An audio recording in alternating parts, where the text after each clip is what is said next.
con una preghiera.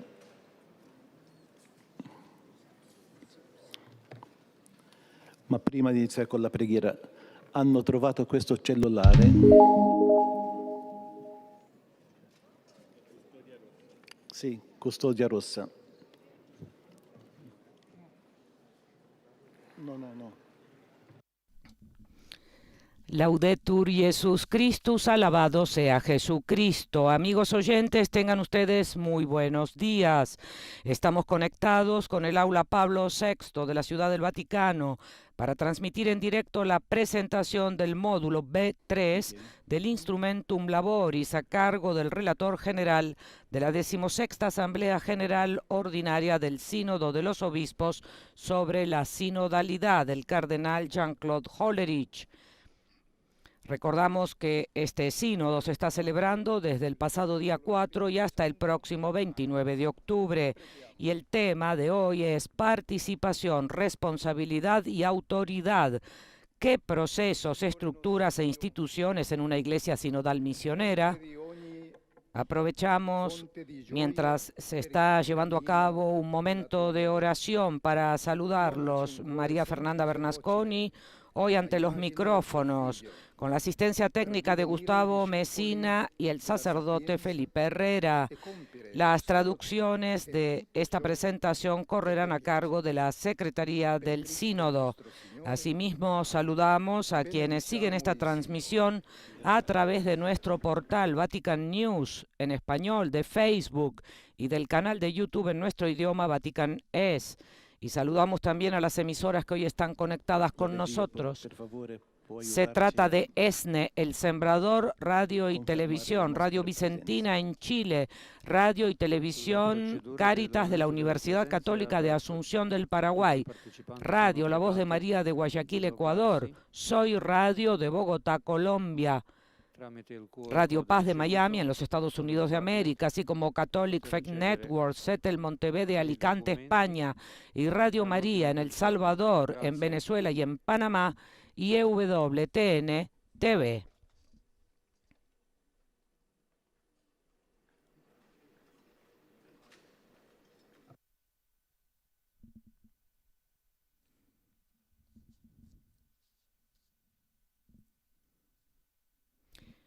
Destacamos que la primera fase de este sínodo, que se celebrará en dos, es la que está en curso, que comenzó el pasado 4 y concluirá el 29 de octubre. Mientras la segunda fase se celebrará por voluntad del Papa Francisco el próximo año 2024. Y fue precisamente el Santo Padre quien indicó el camino sinodal en octubre del año 2021, con una duración en realidad de 3 años, itinerario que ha contemplado la escucha, el discernimiento y la consulta, y que fue estructurado en 3 fases. La diocesana, que consistió en una amplia consulta a partir de las iglesias locales; la continental, a través de la realización de los consejos episcopales por continente, que resultó en el envío de las síntesis que servirían de base para la elaboración del Instrumentum Laboris, es decir, el instrumento de trabajo del que hoy están presentando el módulo B3. Y luego la parte universal, con los obispos, religiosos, laicos, reunidos en Roma para reflejar la realidad de la Iglesia en el mundo, con padres y madres sinodales.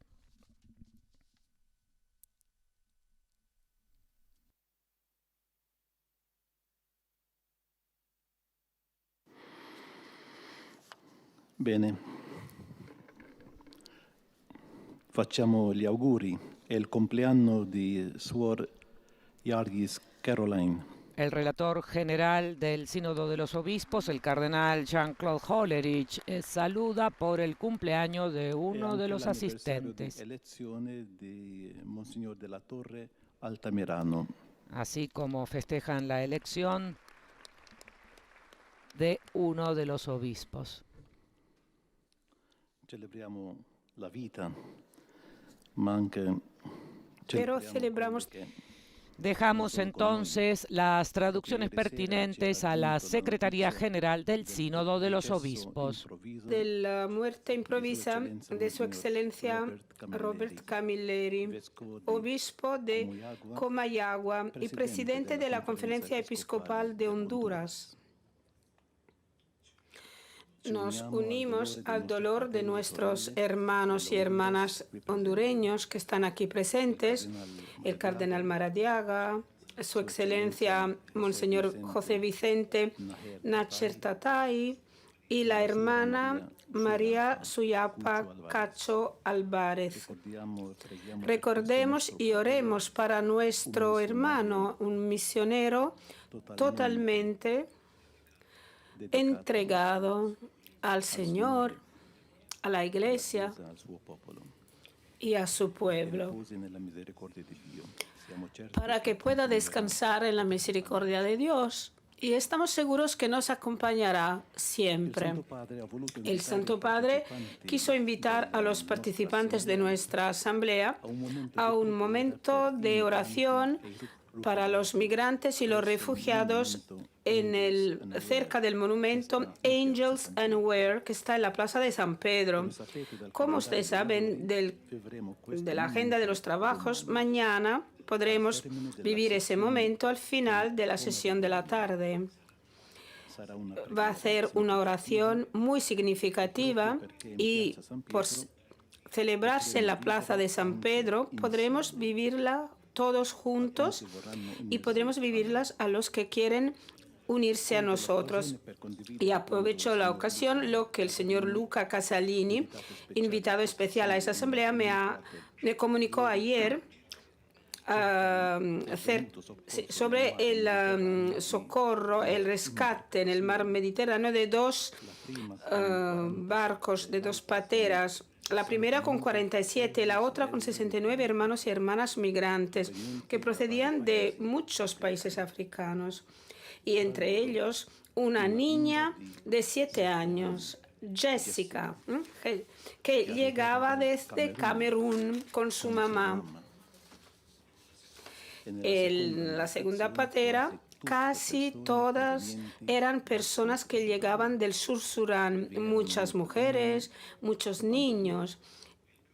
El más pequeño solo tiene 2 meses y todos han sido rescatados.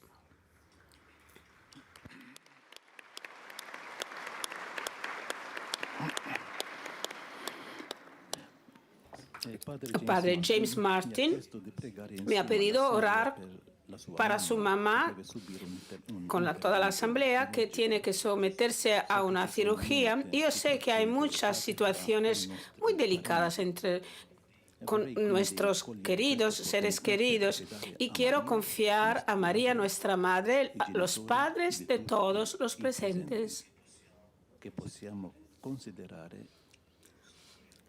porque son realmente benefactores de la Iglesia. Benefactores de la Iglesia. Y en nombre de todos, y estoy seguro que todos serán felices de unirse, quiero hacer las felicitaciones de feliz cumpleaños a la pequeña Urquidi, Inés de Urquidi, que es la hija de José Manuel. Y felicitaciones por tu cumpleaños. La familia el pasado verano desde México se ha trasladado a Dallas, en Estados Unidos, y por vez primera Inés va a celebrar su cumpleaños sin el papá, sin los primitos, sin los amiguitos. El papá está con nosotros, pero le llegarán las felicitaciones de buen cumpleaños, de feliz cumpleaños, y lo dice en español también, feliz cumpleaños, Inés, y un abrazo a tu mamá y a Ana Cecilia y a los hermanitos Javier y Marcelo. Un beso. Vamos a escuchar ahora, y voy a dar el uso de la palabra al presidente delegado, José Luis Gerardo Cabrera Herrera. Queridos madres sinodales, después de haber profundizado el punto A sobre las principales características de la Iglesia sinodal, el B1 sobre la comunión con Dios, la Iglesia y el mundo. Y el B2 sobre la misión de anunciar el Evangelio a todas las naciones. Entramos en el B3, que se centra en la participación de la Iglesia con sus distintas vocaciones, carismas y ministerios. Por eso el título es Participación, Responsabilidad y Autoridad. La pregunta central que nos guiará esta parte es la siguiente. ¿Qué procesos, estructuras e instituciones son necesarios en una iglesia sinodal misionera? Esa sección, igual que las anteriores, será analizada y profundizada en sus varios aspectos o componentes. En este momento paso la palabra al relator para que justamente nos haga una introducción de este tema. Luego tendremos también algunos elementos bíblicos y teológicos y algunos testimonios, siempre con ese intervalo de silencio para poder interiorizar y asimilar mejor. La palabra al relator. Good morning, dear sisters. Bueno, buenos días, hermanos y hermanas. Creo que estamos todos de acuerdo sobre un aspecto. Cuando yo digo que estamos bien cansados, es comprensible después de todo el trabajo que hemos desempeñado y desarrollado juntos de forma maravillosa, muy emocionante, pero claro, estamos cansados. Hoy empezamos el cuarto módulo dedicado a la profundización del contenido del Instrumentum Laboris, que nos recuerda que, y todo eso claramente nos recuerda que estamos acercándonos al final, pero eso no significa que tenemos que no ser más activos como si fuera el último día del colegio, pero porque la primera de la primera sesión de esa Asamblea General de los Obispos coincide con el comienzo de una fase extremadamente importante del proceso, es decir, el tiempo entre las dos sesiones de este año y del por qué regresaremos a nuestras iglesias, a nuestras realidades, con todo el bagaje, todo lo que hemos recogido y con el documento de síntesis. Y arrancaremos los procesos para concluir el próximo año todo el proceso. Eso significa que cuando regresaremos a casa tendremos una doble tarea. Antes que nada, distribuir, diseminar los resultados, implicar a nuestras conferencias episcopales, reunir el equipo sinodal, poner en marcha todas las justas formas de comunicación con los periodistas, con los medios de comunicación, preparar esa senda, ese camino para la experimentación y profundizar todos juntos todo lo que va a ser apropiado. Y esa es un poco la tarea de cuando llegaremos a casa. De otro lado, tendremos que empezar a programar cómo recopilar, cómo recoger todas las profundizaciones para poder llegar muy bien preparados el próximo año a la segunda sesión, que será rica y repleta de conciencia por parte del pueblo de Dios, en el sentido de qué significa ser una iglesia sinodal y sobre todo cuáles son los pasos a marcar que el Señor nos está pidiendo que tenemos que hacer, eso para anunciar mejor el Evangelio y todo está relacionado con el cuarto módulo, que afronta los temas del B3 del Instrumentum Laboris, todos los temas dedicados a la participación. Como siempre, el título y las preguntas de acompañamiento son una guía. Participación, tareas de responsabilidad, autoridad, cuáles procesos, estructuras e instituciones en una iglesia sinodal misionera. Todos somos conscientes que ese sínodo será evaluado en la base de los cambios percibibles, los que podrán ser percibidos. Los medios, la prensa, los que están lejos de la Iglesia, de todas formas están bien interesados a los posibles cambios, pero un número limitado de temas que todos sabemos muy bien. Pero incluso las personas más cercanas que colaboran con nosotros, miembros de consejos pastorales, personas implicadas en las parroquias, todos se preguntan, ¿pero qué va a cambiar para todos? ¿De qué manera estas personas podrán experimentar concretamente en su vida cotidiana el discipulado de Cristo y la corresponsabilidad sobre temas sobre los cuales hemos reflexionado mucho? ¿Y cómo es posible en una iglesia que todavía no es completamente sinodal? A veces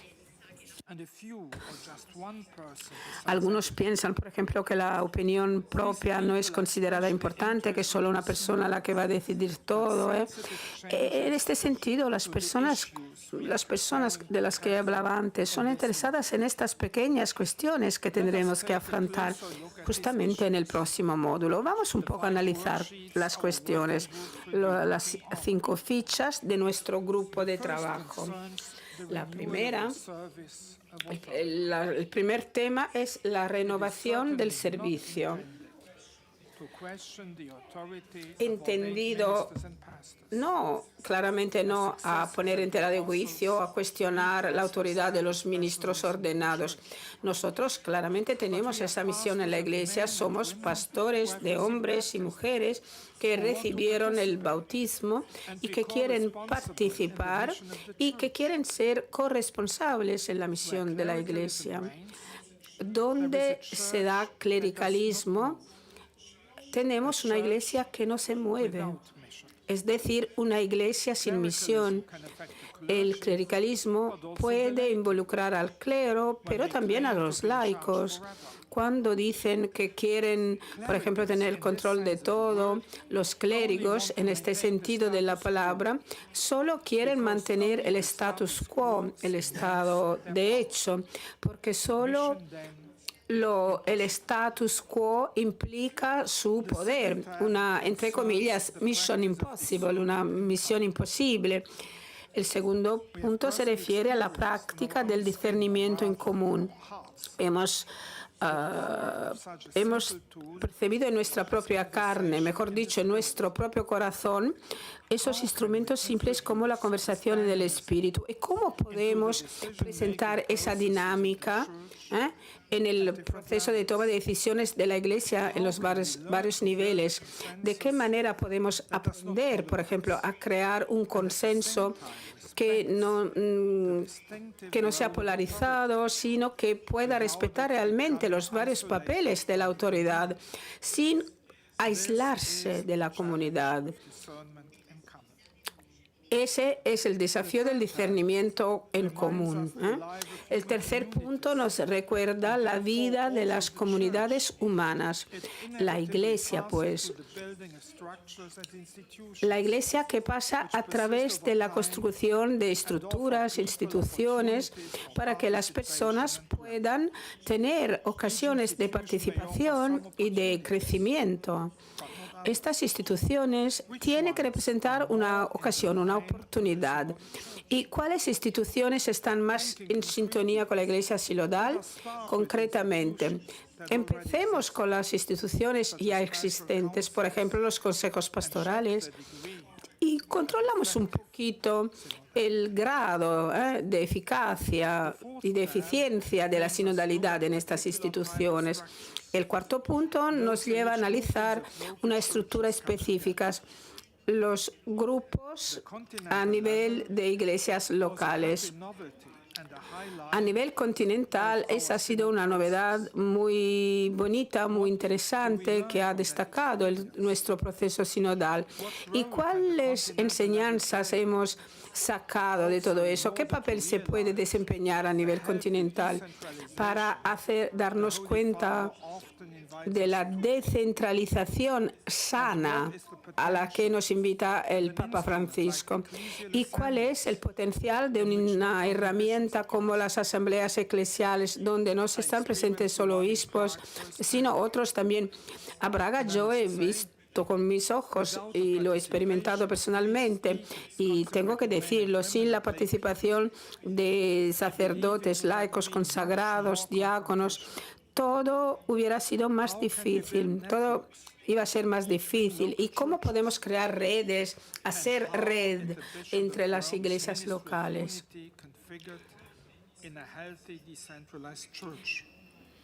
En una iglesia que experimenta una sana descentralización, para citar al querido Papa.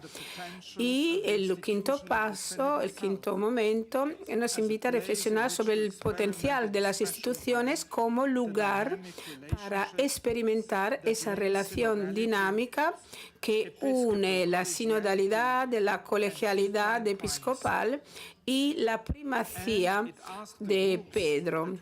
Y la solicitud, lo que se pide a los grupos es evaluar el experimento de la ampliación a la participación de grupos de colectivos de no obispos, y ese ha sido el resultado de la fase de consulta.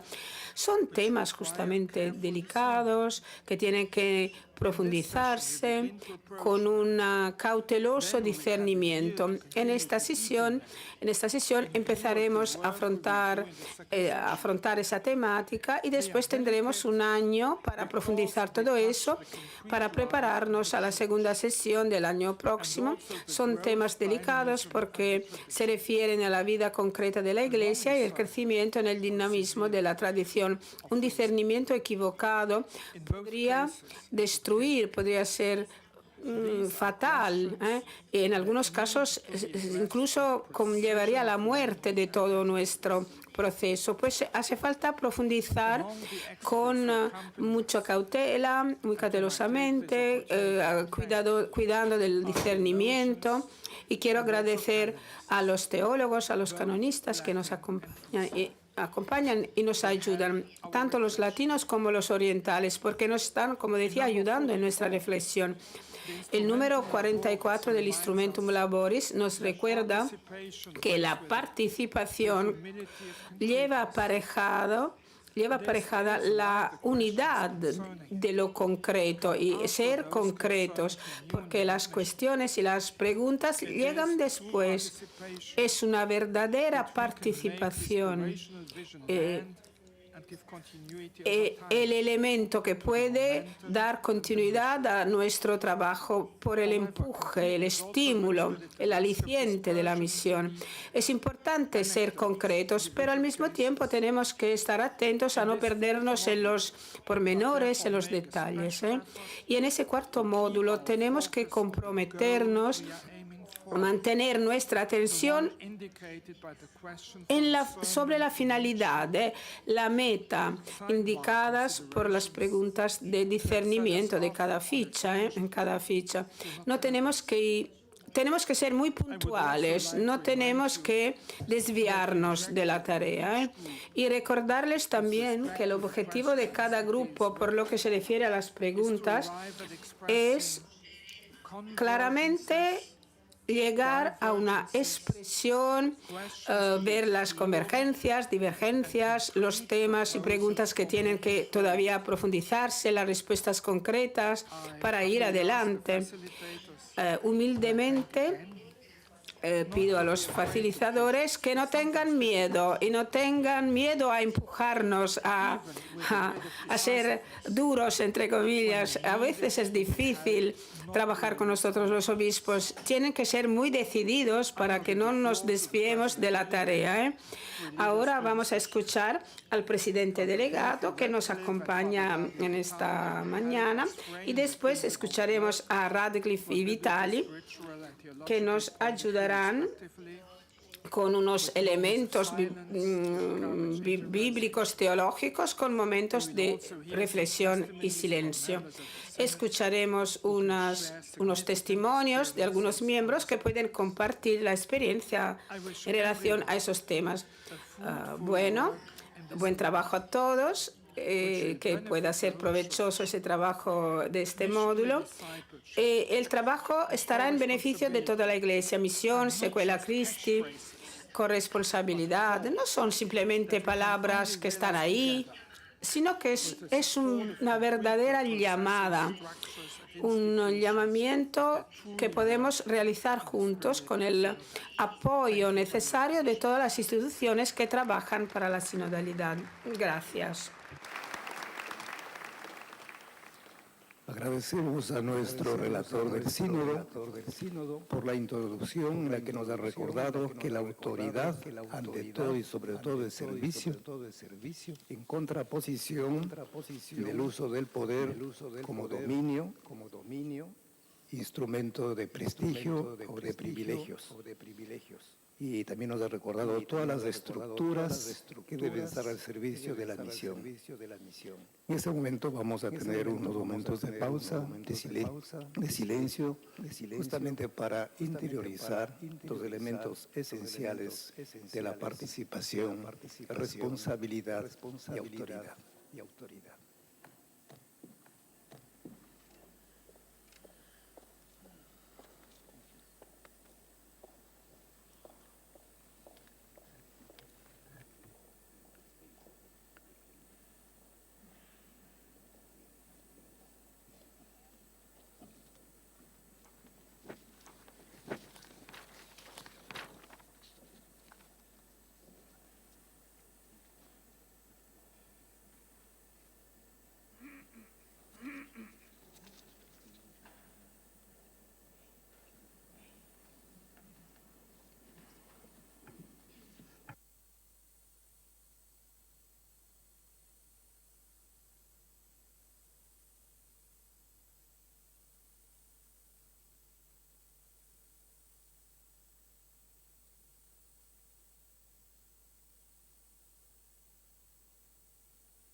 Recordamos a nuestros oyentes que estamos transmitiendo la presentación del módulo B3 en directo del Instrumentum Laboris, el instrumento de trabajo que comenzó a cargo del relator general de la 16ª Asamblea General del Sínodo de los Obispos sobre la sinodalidad, reunidos padres y madres sinodales en el aula Pablo VI de la Ciudad del Vaticano.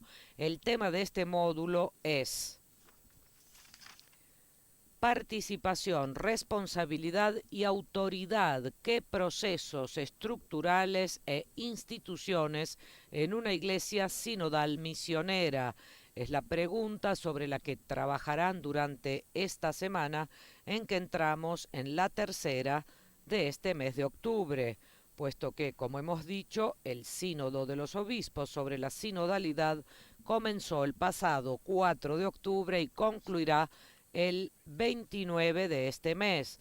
Naturalmente, y como hemos dicho antes, la segunda fase de este sínodo se llevará a cabo en el año 2024, puesto que así lo decidió el Papa Francisco en el año 2021, cuando estableció un itinerario de 3 años. Las traducciones de la presentación esta mañana corre a cargo de la Secretaría del Sínodo, al que pasamos la línea. El padre Timothy nos ofrecerá algunos elementos bíblicos para nuestra reflexión. Le escuchamos.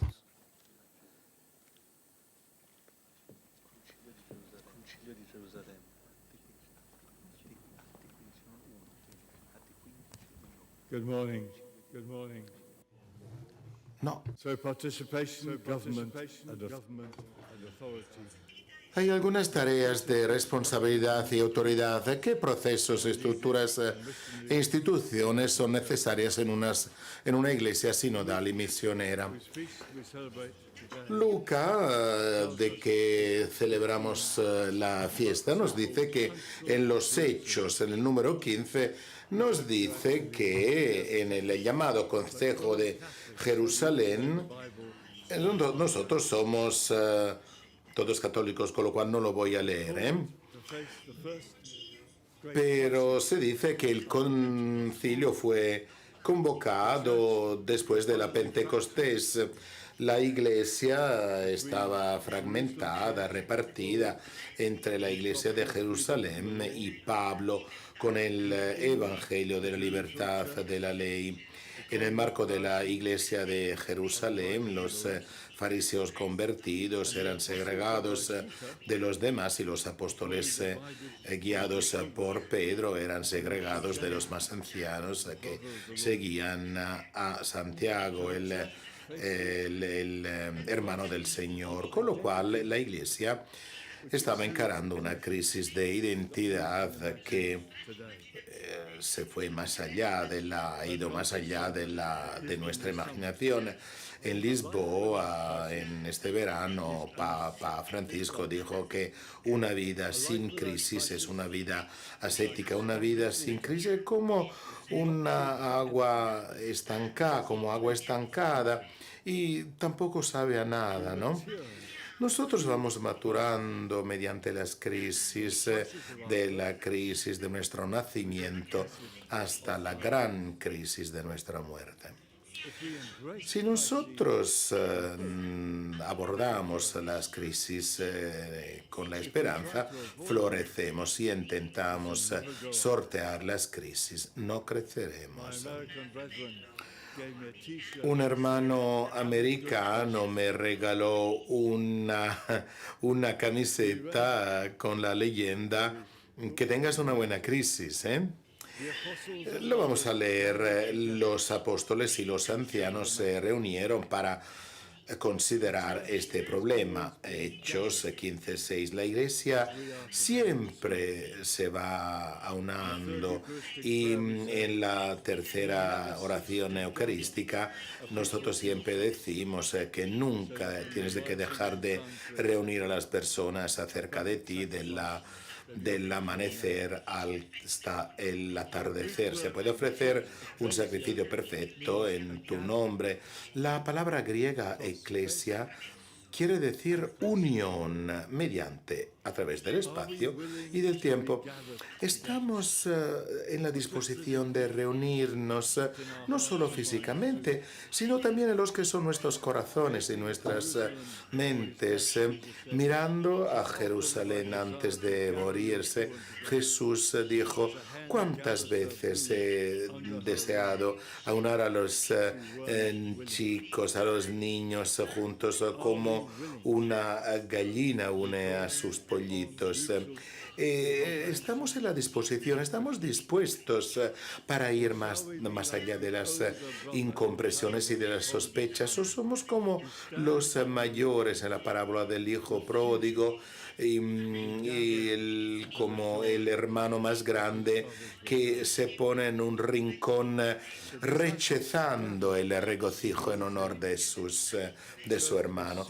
Los discípulos se unieron en Jerusalén para luego ser enviados a Antioquía y a todo el mundo. Nosotros estamos unidos en la Eucaristía y de esta manera podemos ser enviados. Ese es el soplo del Espíritu Santo en nuestros pulmones que nos une y nos envía, nos da oxigena la sangre de la Iglesia.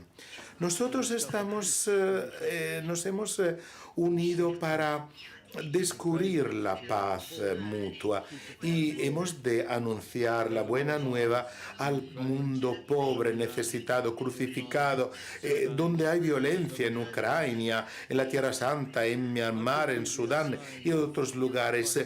¿Cómo podemos nosotros ser un signo de paz en el mundo si estamos molestos entre nosotros? El el Concilio de Jerusalén se unió en el nombre de Jesús. Al igual que nosotros oramos todos los días aquí en el cielo, estamos delante de ti, Santo Espíritu Santo, y nos unimos en tu nombre. Estar juntos en el nombre de Dios significa la confianza que la gracia de Dios opera en nosotros. Pedro así lo dijo al cojo: no tengo ni plata ni oro, pero todo lo que tenga te lo doy. En el nombre de Jesucristo el Nazareno, levántate y camina. Muchas veces la gente me dice, este sínodo no va a cambiar nada. Algunos tienen esperanza, otros tienen miedo. Sin embargo, esta falta de fe en el nombre del Señor, es este el problema, el nombre que está por encima de todo nombre. Un himno antiguo dice: yo me uno al gran nombre de la Trinidad. Si nos unimos en el fuerte nombre de la Trinidad, la Iglesia podrá renovarse. Quizás no en la manera que pensamos, pero esto no es optimismo, sino representa nuestra fe apostólica. Mi primer maestro era un dominico de Sri Lanka, Cornelius Ernst, y él escribía sobre el poder de la gracia de Dios a la hora de renovar. Y escribía: es un amanecer, es un descubrimiento, una primavera, un nuevo nacimiento, un volver a la luz, una trascendencia, una liberación, un éxtasis, un consenso entre esposos, es un don, es perdón, reconciliación, revolución, fe, esperanza y amor. En otros términos, es exactamente el poder de transformar y de renovarlo todo. Yo hago nuevo, lo hago nuevo todo. Y la Iglesia siempre es antigua y nueva al mismo tiempo, al igual que lo es Dios. Los discípulos se unieron porque Dios ya está haciendo algo nuevo. Ellos tenían que alcanzarle mediante el Espíritu Santo. Pedro decía que Dios conoce el corazón humano y así lo dijo a los gentiles y así lo dijo a nosotros, sin diferenciar entre ellos y nosotros. Esto ha sido muy difícil para Santiago, el hermano del Señor, lo de aceptar tratar, ¿no?, de asumir este punto. Su identidad descansaba en una relación de sangre con el Señor, con lo cual, qué bonito es esto, ¿no?, que el que proclama esta nueva identidad, que la pronuncia, ha parecido muy bonito, tanto al Espíritu Santo como a nosotros. Qué valentía y fe es necesaria para hablar de nosotros, una nueva identidad que nos une en esta iglesia segregada. Él le llama a Pedro con su antiguo nombre Simeón, y él despierta hacia la nueva identidad, la iglesia de los judíos, de los gentiles. Hace falta mucho tiempo para lograr este resultado. Durante la guerra civil en Burundi, yo visité el país con dos hermanos, un Hutu, uno era Hutu y el otro era un Tutsi. La noche celebrábamos juntos la Eucaristía y a veces en la calle dos africanos, un Hutu, un Tutsi y una persona británica, un nuevo sentido de nosotros. Lo recibimos en la Eucaristía antes de asumirla verdaderamente en nuestras mentes, en nuestros corazones.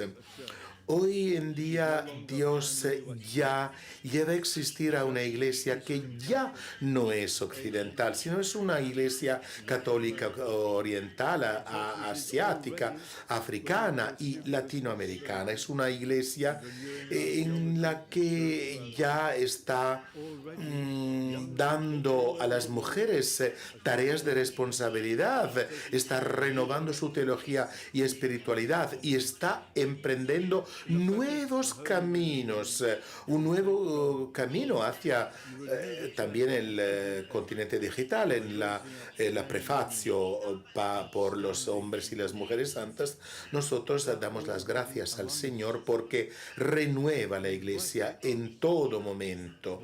Ya estas mujeres están entre nosotros y nos interrogamos qué hacer. Queda pendiente otro interrogante. ¿Y Dios qué está haciendo? ¿Qué está haciendo? Estamos discerniendo de la forma adecuada sobre lo que está haciendo Dios. Muy a menudo nuestra iglesia se opone a la gracia de Dios. Algunos dominicos hasta se oponen a San Ignacio de Loyola. Decía, es el fundador, nostra culpa máxima culpa. Sorprendentemente, Santiago puede entender los elementos de novedad porque reconstruye, vuelve a construir lo antiguo y cita a Amos. Luego de todo esto yo volveré y reconstruiré la casa de David que se ha derrumbado. Todos pueden buscar el Señor, hasta los gentiles. Lo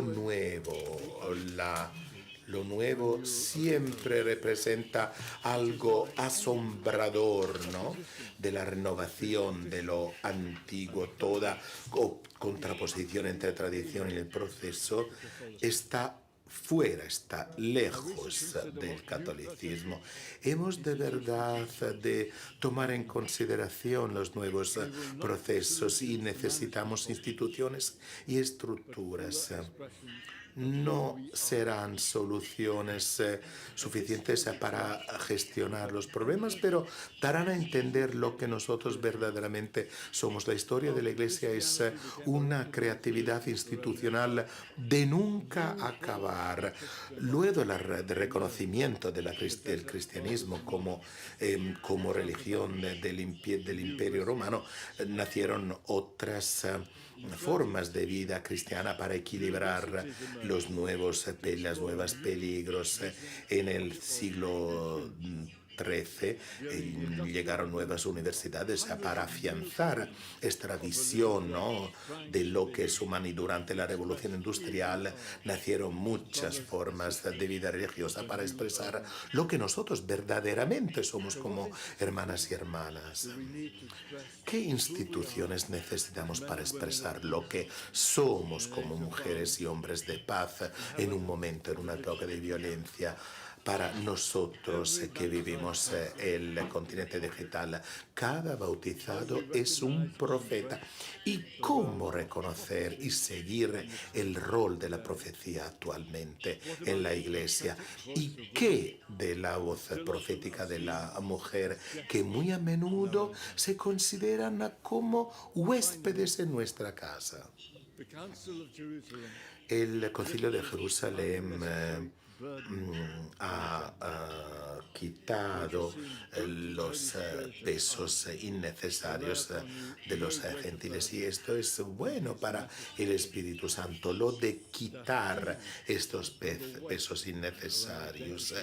Con lo cual ellos se quedaron libres del peso de la identidad dada del Antiguo Testamento.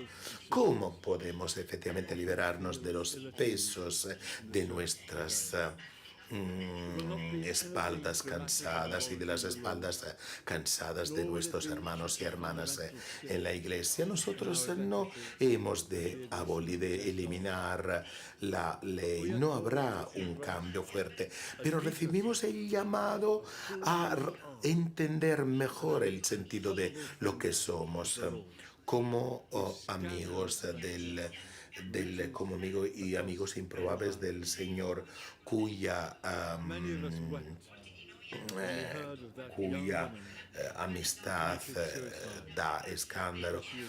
Una mujer se suicidó porque era bisexual y no se sentía acogida. Yo lloré cuando supe de este acontecimiento. El Santo Padre nos recuerda que todos somos bienvenidos, todos, todos, todos. Así lo dijo el Santo Padre. En Irlanda se había perdido un hombre, y un hombre se había perdido. ¿Y cómo puedo llegar a Dublín? Pregunto. Y si yo quisiera, se respondió que si yo quisiera ir a Dublín, no no empezaría aquí. ¿Dónde están las personas? Es exactamente donde arranca el viaje hacia la Iglesia.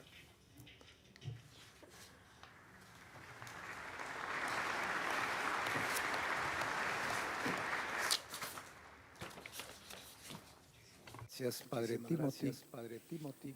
Entre otras cosas nos ha invitado a aprender, a afrontar y resolver las crisis a través del diálogo, siempre guiados por el Espíritu Santo.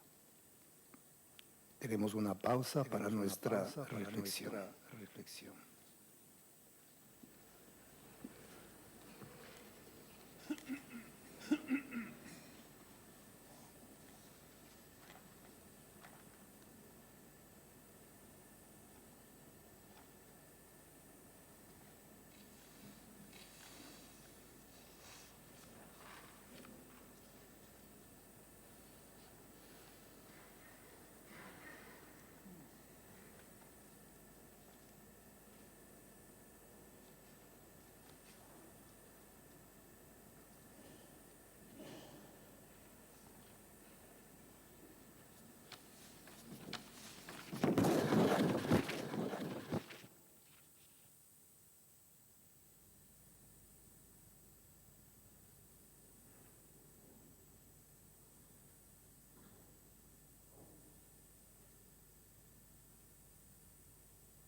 Padre Darío Vitali, profesor y coordinador de los expertos en teología, nos ofrecerá algunas guías teológicas.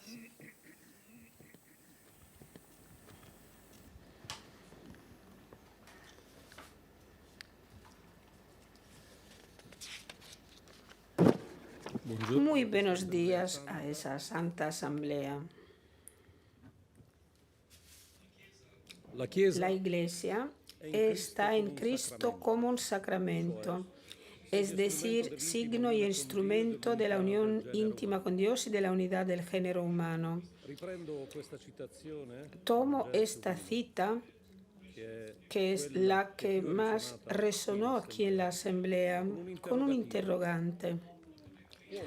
¿Puede la categoría de sacramento aplicarse a temas como participación, responsabilidad, autoridad? Al lado de esa afirmación, me doy cuenta de cómo poco haya resonado en la aula la categoría de pueblo de Dios. Pero una sana hermenéutica de Vaticano II no pone en contraposición la Iglesia como sacramento y como pueblo de Dios. Eso es el capítulo primero de Lumen Gentium, explica en el horizonte del misterio. El capítulo segundo lo traduce haciendo referencia al pueblo de Dios como sujeto histórico. Pues es al capítulo segundo que tenemos que regresar, porque aquí los temas de la participación tienen un aspecto específico a partir de la idea de Iglesia como pueblo de Dios, pueblo que Dios adquirió. El capítulo de Populo Dei constituye la revolución de Copérnico, así decimos en teología, de la eclesiología conciliar. El hecho de volcar, de dar un vuelco a la relación entre la totalidad de los bautizados y la jerarquía, produjo un desmoronamiento de la pirámide eclesiológica que oponía Ecclesia Docens y Ecclesia Discens. Ahora, la primera cosa es la dignidad de todos. Antes de las diferencias está la igualdad. El título más alto de pertenecer a la Iglesia no es ser el Papa, me perdonará el Papa Francisco, o obispo, y me van a perdonar los obispos presentes aquí, o sacerdote, o consagrado, o consagrada, sino que el punto más alto es ser hijo de Dios, todos hijos de Dios, en una Iglesia única, en fuerza del Espíritu como principio de unidad del cuerpo eclesial. Y no puedo repetir en dialecto napolitano la frase que dice que cada cucaracha es bonita para su mamá.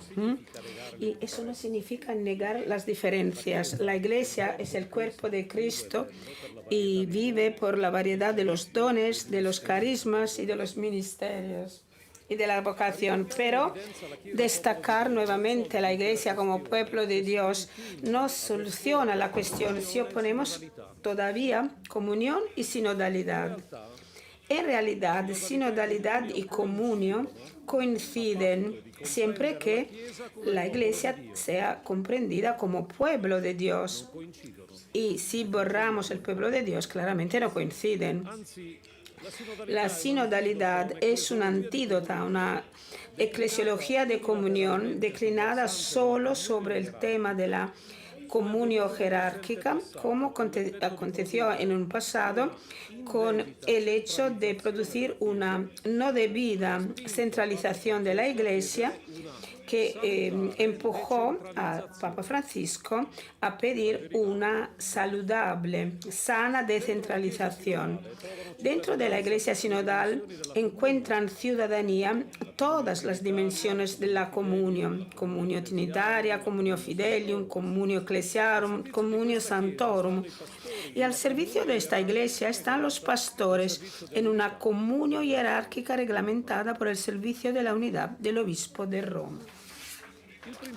El principio que reglamenta esa abigarrada riqueza de dones, carismas, ministerios y vocaciones estriba por el Vaticano II es la mutua relación entre sacerdocio común y sacerdocio ministerial como formas distintas de participación al sacerdocio de Cristo, Lumen Gentium 10.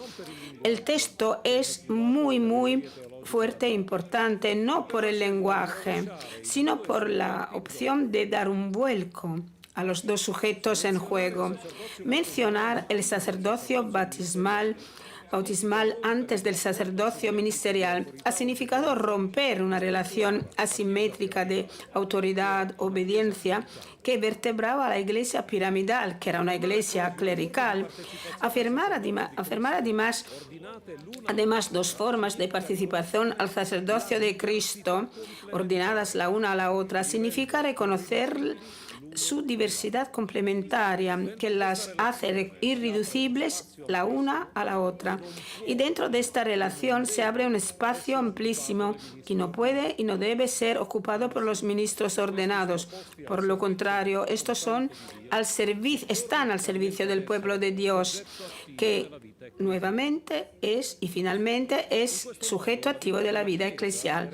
De esa forma, la vida de la Iglesia es regulada por la estrecha relación entre el pueblo de Dios, el Colegio de los Obispos y el Obispo de Roma, y la voluntad de garantizar las funciones de los tres sujetos determinó la transformación del sínodo desde evento hasta proceso. La opción no niega, sino que integra en una unidad superior el organismo instituido por Pablo VI dentro de un proceso sinodal que compone en una unidad dinámica la sinodalidad, la colegialidad y la primacía. Y a partir de las iglesias esiste una unica iglesia cattolica. Evangelium, questo è il testo di riferimento. En el Predicate Evangelus es el texto de referencia. El Predicate Evangelium número 6 es el mismo criterio que ha reglamentado y sigue reglamentando esta celebración del proceso sinodal. Pues bien, basta con seguir el proceso sinodal para entender esta dinámica de circularidad que se da por un doble movimiento complementario en su dinámica a la hora de salir y a la hora de entrar. Momento de la salida, nunca se ha hablado de Papa. El Papa ha participado, pero lo del primate nunca, el primado nunca ha salido a flote, pero le corresponde al obispo de Roma llamar a la Iglesia a la acción sinodal como principio visible y fundamento de unidad de todos los bautizados, todos los obispos. A raíz del ministerio petrino, él convoca, preside y confirma el sínodo, al igual que convoca, preside y confirma el concilio ecuménico. Lumen Gentium 22. Le corresponde a él abrir el proceso sinodal, seguirlo, y le corresponde a él cerrarlo, clausurarlo. A raíz de esta convocación se pone en marcha un proceso en entrada a partir de las iglesias sinodales en las que y a partir de las que existe una y única Iglesia Católica. Si seguimos las etapas desde la primera fase del sínodo, destaca una participación sin precedentes. No hablo de números, sino de posibilidad. La participación ha sido del 2%, es porque igual no hemos entendido la posibilidad ofrecida, porque la consulta del pueblo de Dios en las iglesias particulares ha sido una verdadera manifestación de la función del pueblo de Dios. La participación no se ha dado por colectivos consagrados, laicos, etcétera, pero ¿cómo? Sino como pueblo de Dios, totalidad de bautizados, que es el sujeto del sensus fides. En esta consulta participó cada obispo como principio fundamental visible de unidad de la Portio Populi Dei, que se le ha confiado. A él le corresponde la abertura del proceso sinodal.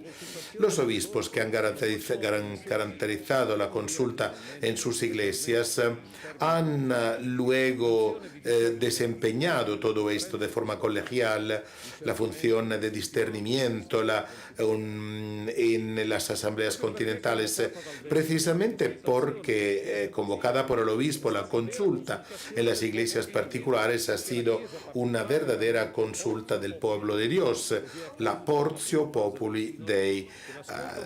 Cada escucha de la Portio Populi Dei ha coincidido con la escucha de la totalidad del pueblo de Dios, sujeto del sensus fidei. Esto significa que la síntesis de las conferencias episcopales no son un acto pastoral, sino un real acto de discernimiento que abre a la posibilidad de realizar la colegialidad episcopal en una iglesia toda sinodal. Por ello, no hay una contradicción entre dimensión sinodal y jerárquica de la iglesia. Cada una garantiza a la otra y, al contrario, al ser la iglesia sacramento de unidad, un pueblo aunado y ordenado bajo la guía de los obispos, Sacrosanctum Concilium. Y el proceso sinodal es, por lo tanto, mejor dicho, lugar privilegiado de práctica de sinodalidad, de la colegialidad y del primato. A raíz de la acción sinodal, el obispo de Roma ha llamado a la iglesia, los obispos esparcidos en todo el mundo han ejercido como individuales su función de unidad en las iglesias, en las conferencias episcopales y en las asambleas continentales. Podemos vislumbrar aquí un ejercicio, una práctica del discernimiento eclesial como cuerpo episcopal difundido en el mundo en comunión con el obispo de Roma. Su valor dogmático es bien conocido. La puesta en valor de las conferencias episcopales y la afirmación de sujetos eclesiales reconocidos a nivel continental son ya dos frutos maduros del proceso sinodal. Por lo tanto, puede concluirse que el sínodo es el lugar y el espacio privilegiado de ejercicio de la sinodalidad, que no enfatiza de forma unilateral al papel del pueblo de Dios o el de los pastores, sino todos los sujetos, pueblo de Dios, colegio de obispos, obispo de Roma, articulando en unidad dinámica, sinodalidad, colegialidad, etc. Por ello, las características pueden ser entendidas como ejercicio más eficaz de la sinodalidad en la Iglesia Católica. Se puede volver a concebir las instituciones eclesiales. En la Predicate Evangelio se habla de la reforma de la curia romana en sentido sinodal, pero más que listar reformas individuales podrán indicarse criterios que puedan ser fuente de inspiración de una reforma de la Iglesia en sentido sinodal. El primero es de carácter teológico, repensar la Iglesia de forma sinodal. Si llegáramos al acuerdo sobre que la Iglesia es sinodal de forma constitutiva, toda la Iglesia y toda la vida de la Iglesia deberá ser reconcebida en términos de sinodalidad. Luego el segundo es de carácter institucional, garantizar a la Iglesia el espacio para ejercer la sinodalidad hoy y para el porvenir. Y esto equivale a la elección de guardar el sínodo como organismo a servicio de una iglesia sinodal. A falta del sínodo, el ejercicio de la sinodalidad acabaría en la nada. Lo de haber empezado un sínodo con una escasa sinodalidad, acabaríamos por tener un sínodo sin sinodalidad. El tercero es de carácter metodológico. La posibilidad de madurar un estilo, una forma sinodal de iglesia depende de la virtuosa circularidad de sensus fidei, magisterio y teología. Lo de haber roto esta alianza ha llevado a la Iglesia a una navegación a la vista. Un verdadero ejercicio de sinodalidad permitirá pensar cautelosamente las necesarias reformas institucionales, a procesos de tomas de decisión que involucren a todos, a un ejercicio de la autoridad adecuado para hacer crecer al pueblo de Dios. En este sentido, con este horizonte, haciendo resonar aquí las palabras del obispo que me ordenó hace unos años. Se trata de palabras pronunciadas en el 90 en su diócesis. El pueblo de Dios, visible signo de la invisible presencia de reinos, está a la escucha, en diálogo, al servicio de su Señor, centro del cosmos y de la historia. Acógela y la invite a caminar con Dios, la humanidad y la creación. El sínodo representa declaración de amor por la tierra, por esta bendita tierra en la que andamos, por este bendito tiempo fascinante y dramático a la vez. El sínodo es aún más fuerte declaración de amor a la gente, a toda la gente, con una preferencia dirigida a los más necesitados y a los más pobres. Solo el amor puede convencer, solo el amor permite el crecimiento de las personas y crea novedad. Hemos de entenderlo, el sínodo es una estación de amor de Dios por nosotros, de nosotros por Él, de todos entre nosotros. Gracias.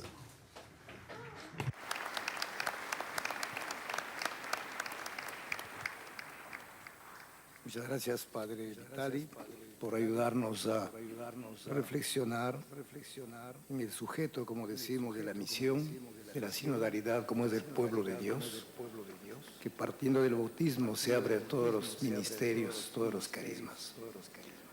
Dediquemos un tiempo de silencio para nuestra reflexión.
prosigue, amigos oyentes, un momento de silencio para la meditación del reverendo Dario Vitali, coordinador de expertos teólogos, quien explicó varios de los aspectos inherentes a la presentación del módulo P3 del Instrumentum Laboris. De Monseñor Alessandro Joly, Monseñor Shea Anthony y la señora Estela Padilla. Comenzamos por nuestro hermano, Monseñor Alessandro Joly.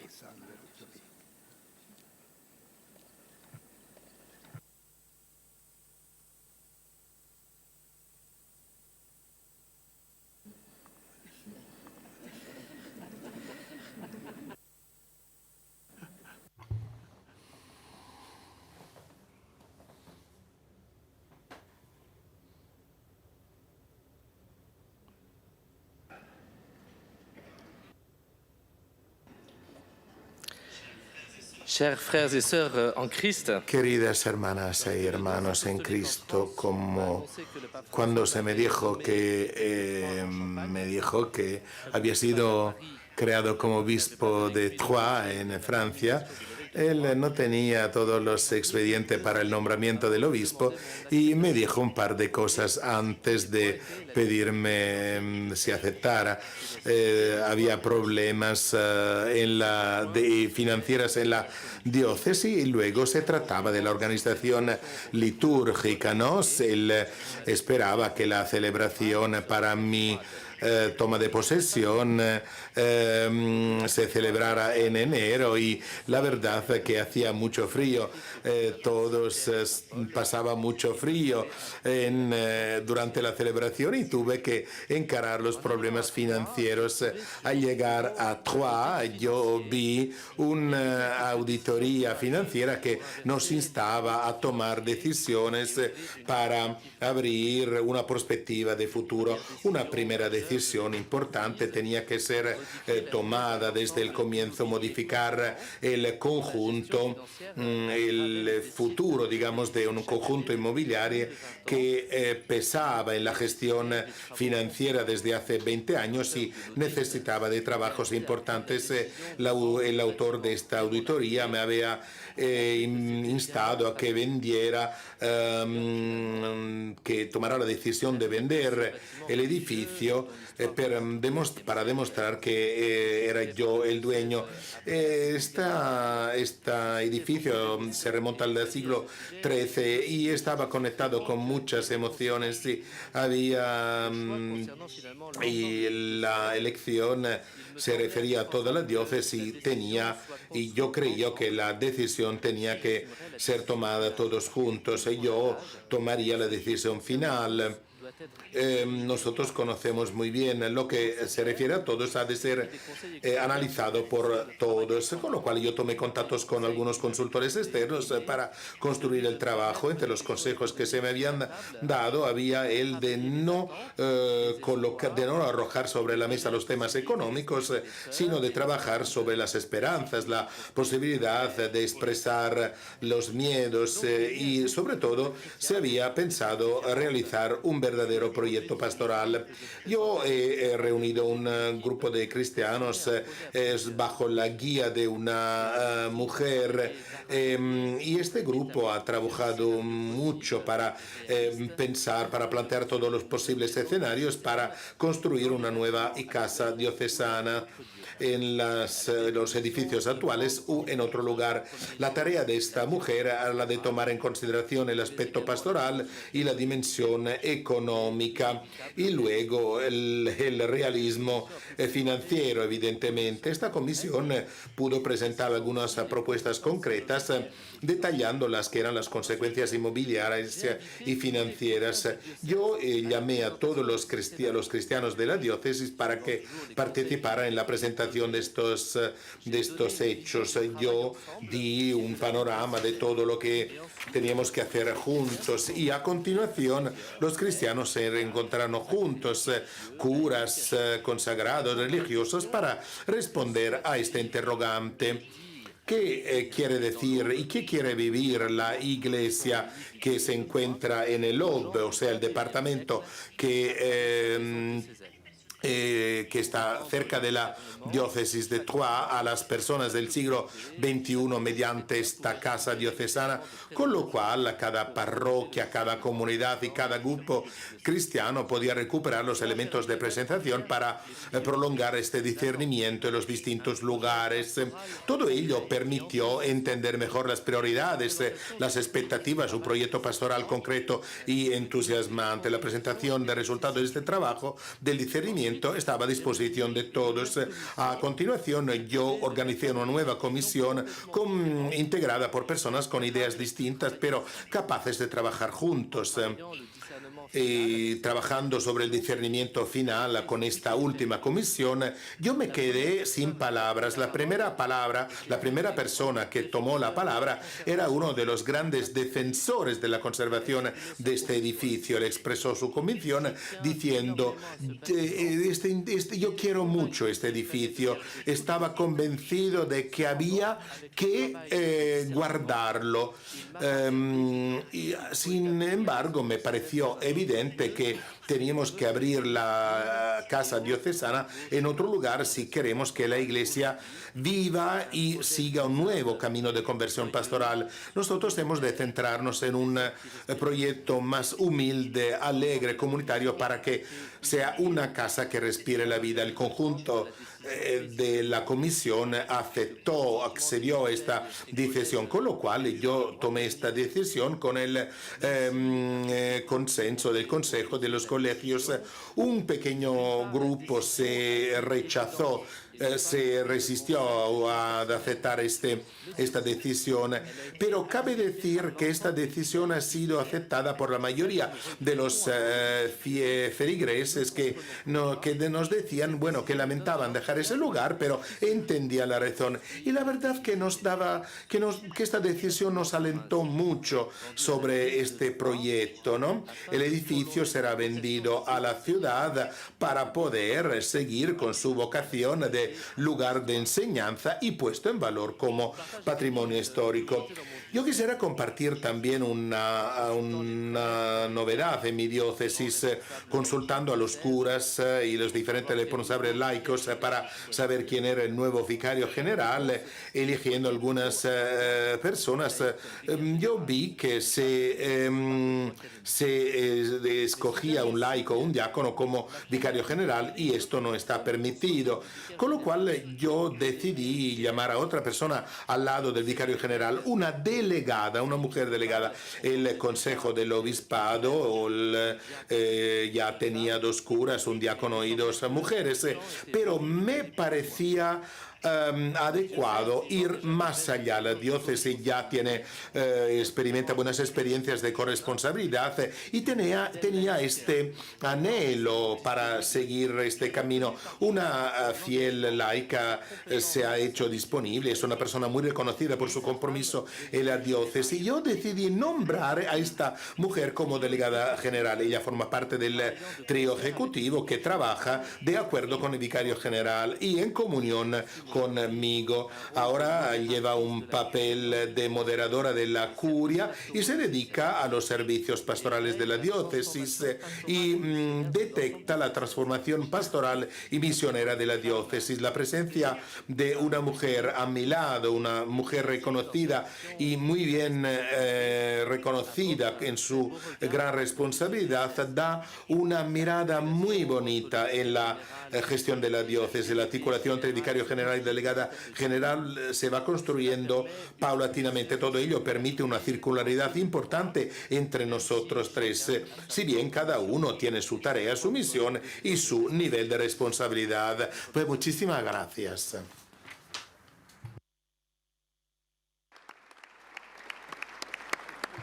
Gracias por compartir ese testimonio a nivel diocesano, que es muy importante también para nosotros.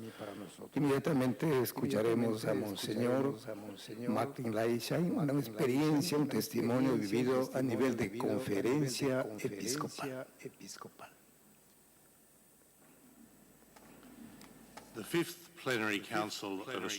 El quinto Consejo Plenario de Australia se realizó durante 4 años, desde 2018 hasta 2022. Bajo distintos puntos de vista se trató más bien de un sínodo más que de un concilio. Utilizó un proceso extremadamente sinodal y solo algunos elementos de los decretos finales fueron legislativos. Nuestro proceso empezó con una amplia consulta que involucraba a 220.000 personas a propósito de este interrogante. ¿Qué pensáis que Dios os está pidiendo en Australia en este momento?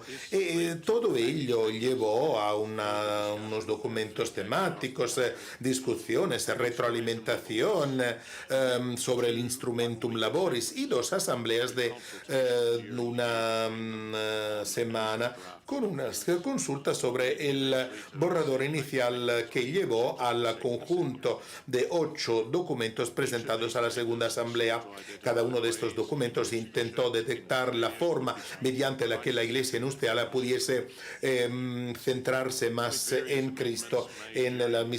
Con muchas enmiendas realizadas durante la asamblea, nosotros realizamos los 8 decretos sobre el consejo, con el concilio, curar todas las heridas de los abusos sexuales, el aspecto misionero, el testimonio de las mujeres y de los hombres, la espiritualidad, la liturgia, la formación para el ministerio, modelos de gobernanza sinodales y una ecología integral.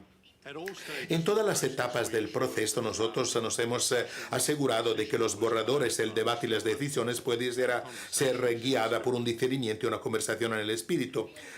Por lo menos la mitad de cada día durante las 2 asambleas se dedicaba a las conversaciones en el espíritu, comenzando con una larga oración sobre el texto de las escrituras, un trabajo con mesas redondas, con obispos, curas religiosos y laicos. Bueno, nosotros contábamos con 280 miembros, aproximadamente el 60% especificado por el derecho canónico y los demás propuestos por parroquias, diócesis y otros grupos en la Iglesia. Durante nuestra segunda asamblea tuvimos un momento de crisis que ha sido documentado de forma correcta. Este momento se refería a la votación en la versión inicial del decreto referido a la igual dignidad entre mujeres y hombres, que no llegó a la mayoría de 2 tercios entre los obispos. Una reflexión de un conjunto de inquietudes y reservas de la asamblea, más que una sencilla división entre los 2 sectores que estaban en contra o en favor, tanto obispos como laicos, mujeres y hombres. En el voto, la primera resolución había obtenido una mayoría de los 2 tercios y la segunda ni siquiera esta mayoría.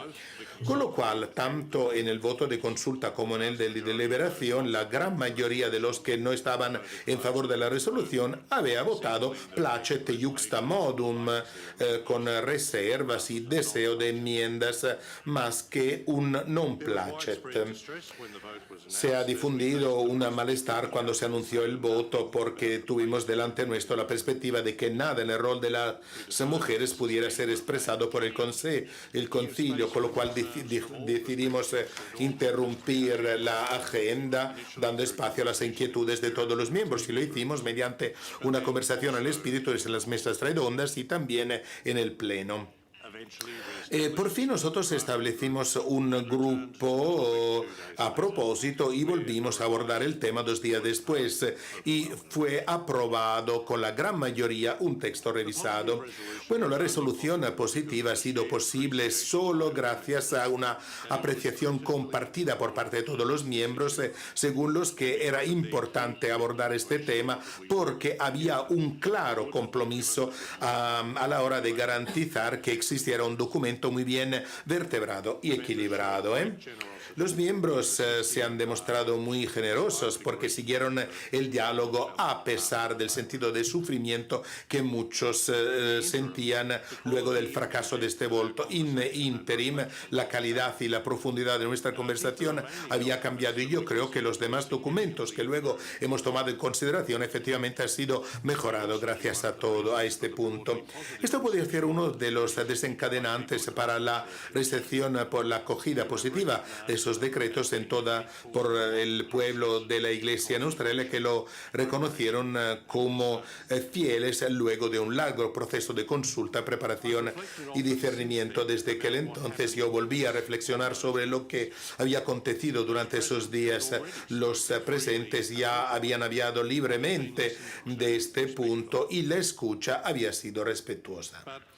Sin embargo, posteriormente yo considero que nosotros habíamos hablado más bien con nuestras cabezas, expresando ideas que muy a menudo se habían tomado en consideración y que estaban bien arraigadas en nuestros cerebros. Luego de la crisis, las personas hablaban mucho más con su corazón, exponiéndose personalmente de forma vulnerable, exponiéndose directamente, describiendo sus vivencias y de cómo estas experiencias les habían afectado. Esta forma de hablar tan valiente había sido recibido con una nueva y diferente forma de escucha. En lugar de argumentaciones familiares, etcétera, nosotros escuchamos más detenidamente lo que estaba aconteciendo y logramos una mejor abertura a la hora de apreciarlo, a la hora de aprender y dejarnos cambiar por este punto. Todo esto supuso la humildad de reconocer que igual no contábamos con que era la respuesta final. Desde aquel entonces muchos describieron este momento de disrupción y todas las posibilidades que se abrieron como experiencia del Espíritu Santo. Fue una experiencia de parresia, este habla valente y esta escucha humilde, con lo cual seguramente ha sido un momento extremadamente fundamental a la hora de enriquecer nuestra comunión. La tarea para nosotros en Australia ahora se refiere a la implementación de esos decretos, tanto a nivel nacional como local, en las parroquias, las diócesis y las entidades católicas. Además del contenido de los decretos, yo considero que el impacto más significativo del concilio plenario en la Iglesia en Australia será esta experiencia positiva del discernimiento y de la sinodalidad, que ahora claramente se ha establecido como forma normal de aproximación a las tomas de decisiones y de debates en nuestras actividades. Muchísimas gracias.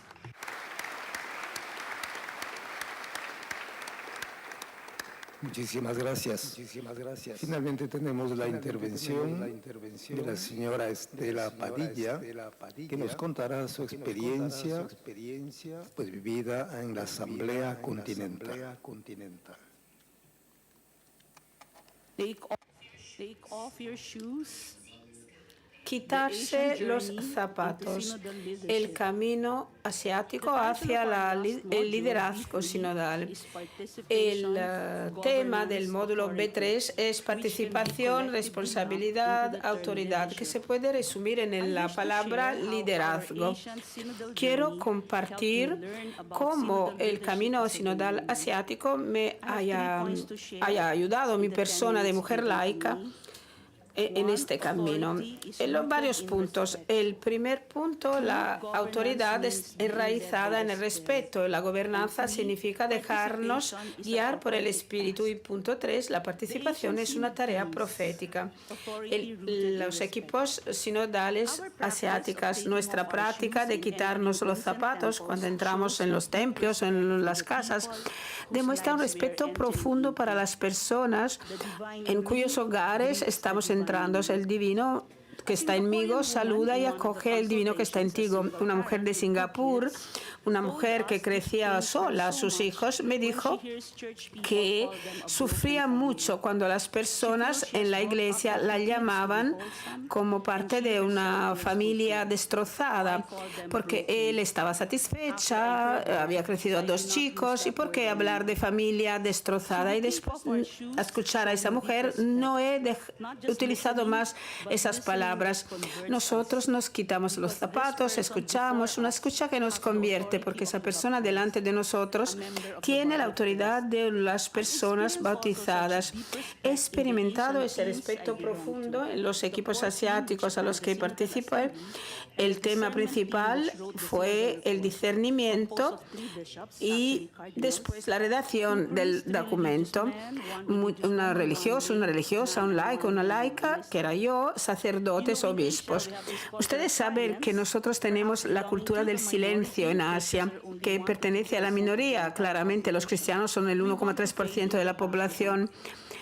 Pero no queremos quedarnos en un segundo plano. Y como minoría, la única mujer, yo era la única mujer laica del equipo, pero nunca he sufrido discriminación. Siempre me he sentido muy escuchada. Los obispos estaban muy atentos a la salud de mi mamá, que estaba hospitalizada, y siempre me han preguntado de cómo estaba, y me he dado cuenta que me estaban escuchando no solo como teóloga, sino que me escuchaban como ser humano. Y me acuerdo que mientras estábamos leyendo los informes para preparar el borrador de la Declaración Continental, cada mañana teníamos una hora de silencio para poder orar y reflexionar y escuchar los gritos silenciosos que estaban en esos documentos que estaban detrás.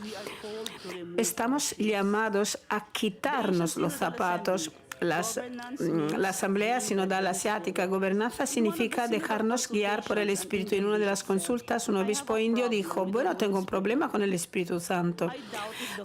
Tengo la duda que el Espíritu Santo realmente pueda guiar, dirigir a la Iglesia.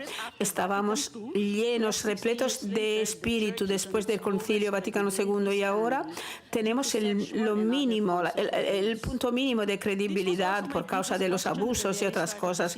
Y era la pregunta principal al comienzo del camino sinodal, porque claramente la diversidad es algo típico de Asia. Estamos hablando de 2.300 idiomas, miles de culturas con sistemas políticos diferentes. Pues la diversidad en Asia es increíble. Y el Espíritu puede guiar realmente a un continente tan abigarrado, tan diferente. El Sínodo ha representado el discernimiento común. En nuestra asamblea nos sentamos, trabajamos en pequeños grupos con obispos, clérigos, religiosos, laicos, y teníamos ese momento de silencio para escuchar al Espíritu después de toda gira de coparticipación y de intercambio, y después de la plenaria.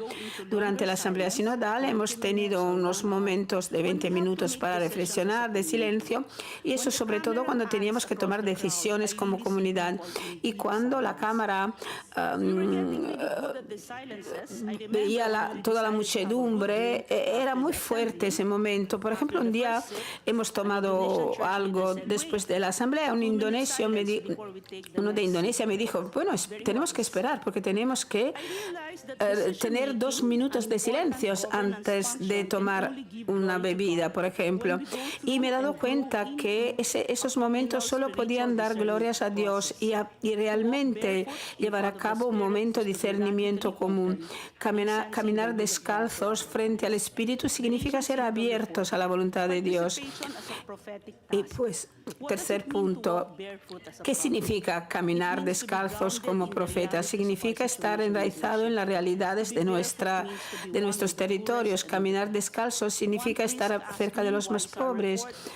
Y ahí cerca, un sacerdote me preguntó por qué teníamos tantas informaciones negativas en los informes y dónde está la buena nueva. Y yo le dije: bueno, la buena nueva está en la honestidad con que afrontamos nuestras heridas, nuestros fracasos como testigos de la buena nueva de la violencia. Por ejemplo, cuando se habla de violencia, terrorismo, presión política y el dolor del clericalismo y del liderazgo jerárquico. Y yo creo que como asiáticos a nosotros no nos gustan los conflictos, perseguimos la armonía.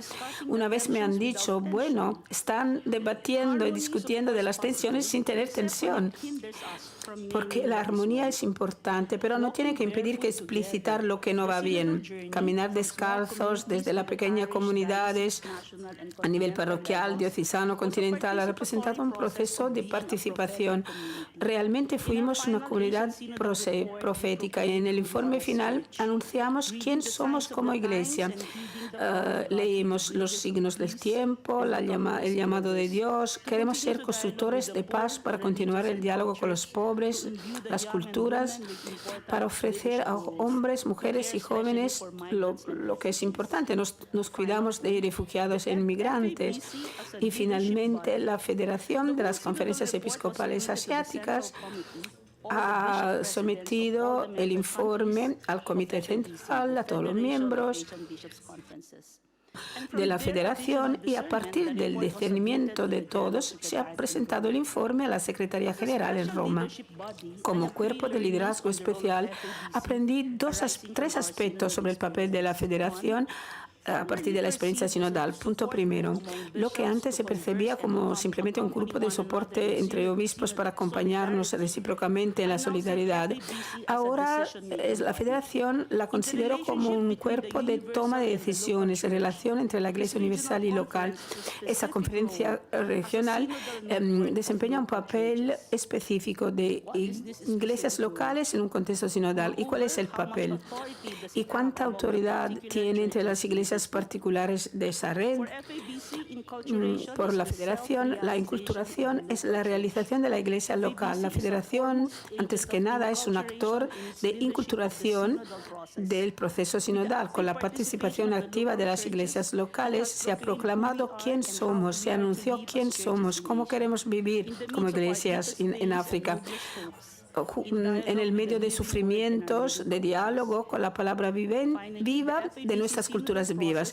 Y finalmente, la Confederación, en su proceso y el proceso sinodal de la conferencia, quiere enriquecer la tradición de la Iglesia. Ser proféticos no significa hablar con parresia, sino aprender haciendo. Cuando me desperté por la mañana hoy, he pedido al Espíritu Santo, bueno, ¿cómo va todo? ¿Qué estamos haciendo? ¿Cómo va? Bien, querido Espíritu Santo. Y he pensado en un paso de un versículo en que se habla de la creación del mundo, el Espíritu de Dios que estaba sobre el mundo, alegre de estar ahí con Dios y con la humanidad.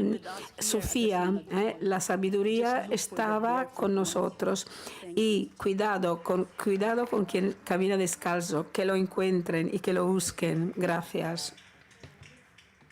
Agradecemos por los tres testimonios que nos han compartido y vamos a tomarnos unos 5 minutos. Bien, amigos oyentes, estamos concluyendo esta transmisión especial desde el aula Pablo VI de la Ciudad del Vaticano, en que se presentó el módulo B3 del Instrumentum Laboris, es decir, el instrumento de trabajo con el que están trabajando los padres y madres sinodales, en este caso sobre el tema participación, responsabilidad y autoridad.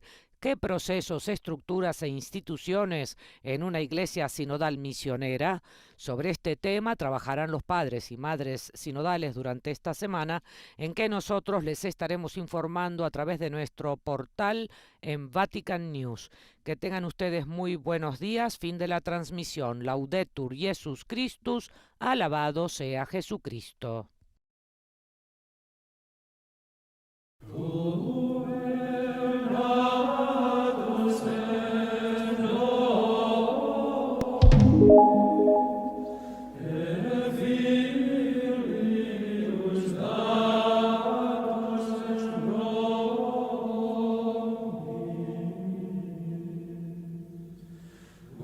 Simbe